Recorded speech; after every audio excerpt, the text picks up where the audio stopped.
কথা কিন্তু সহজ জিনিস নয়, বোম শেলের চেয়ে বেশি। কথা ঠিক মতো বলতে না পারলে কিন্তু যুদ্ধ হয়, এখন যেটা হচ্ছে। কেন এই সময়টাকে মানুষ এরকম ভাবে করছে আমি জানি না। মানুষ কথা বলতে শিখুক। মানুষ তো জীবনটা পুরোটা যাপন করার জন্য আসে। সে সবকিছুর মধ্যে আমি জোর দিচ্ছি কথার উপর।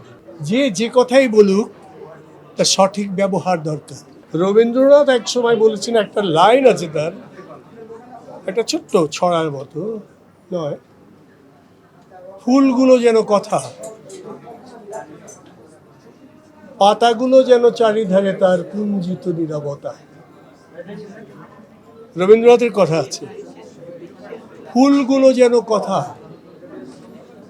পাতাগুলো যেন চারিধারে তার কুঞ্জিত নীরবতা।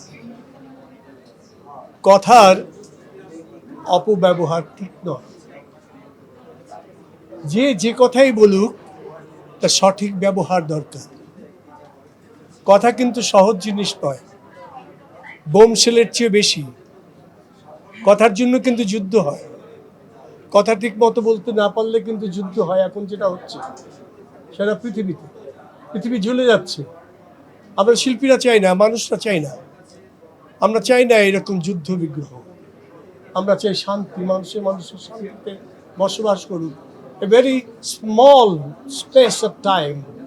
এই সময় কেন এই সময়টাকে মানুষ এরকমভাবে করছে আমি জানি না। তারা কথা বলতে জানে না। মানুষ কথা বলতে শিখুক, সেটা আমি আশা করি এবং সেটা আমি কামনা করি। মানুষ যদি কথা সুন্দর করে বলতে পারে তাহলে কোথাও কোনো ঝগড়াঝাটি, যুদ্ধ বিগ্রহ হবে না। মানুষ তো জীবনটা পুরোটা যাপন করার জন্য আসে, তাই না? বৃদ্ধ বয়সে যখন মানুষ চলে যায় তখন পাকা ফল পড়ে যাওয়ার মতো। তাকে তো কেউ আটকাতে পারে না, পারে? ও পড়বেই। মানুষও সেই রকম। এটা নিয়ে এত বেশি চিন্তা করার কিছু নেই। এটা খুব সহজ স্বাভাবিক একটি প্রাকৃতিক নিয়ম। কিন্তু এই নিয়মের কাছে পৌঁছাবার আগে একটি মানুষ কি করেছে, কি করে, কি না করে, সে সব কিছুর মধ্যে আমি জোর দিচ্ছি কথার উপরে। কথা সুন্দর করে বলো, কথা সুন্দর করে বলতে শিখতে হয়। আমার অপূর্ণতা কখনোই ছিল না। আমি যেটা করেছি সেটা করব এটাও আমি জানি না। আমি ভাসিয়ে দিয়েছিলাম আমাকে, যে যা ভাসতে থাক, কোথায় যাবি সেটা এখন আর বলার দরকার নেই।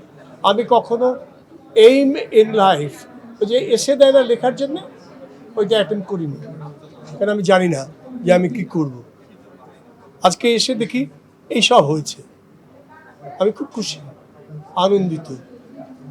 I feel fulfilled. এরকম একটা ফিলিং আমার এখন হচ্ছে। ভীতি কাজ করেছিল কি, অভিনেতারা একটা কাজ করে, অভিনেত্রীরা একটা জিনিস বোঝে, যে মানুষের সাথে কথা বলে মুহূর্তের মধ্যে তাকে কিন্তু বুঝে নেয়, বুঝতে সময় লাগে না। যার সাথে তার কথা হয় তাকে সে চিনে ফেলে। আমি চিনেছি, আমার মনে হয়েছে এটা সত্য। আমি কিন্তু কোথাও তেমন যাই না, হাজার ডাকাডাকি করলেও আমি যাই না, আমার খুঁজেই পাওয়া যায় না।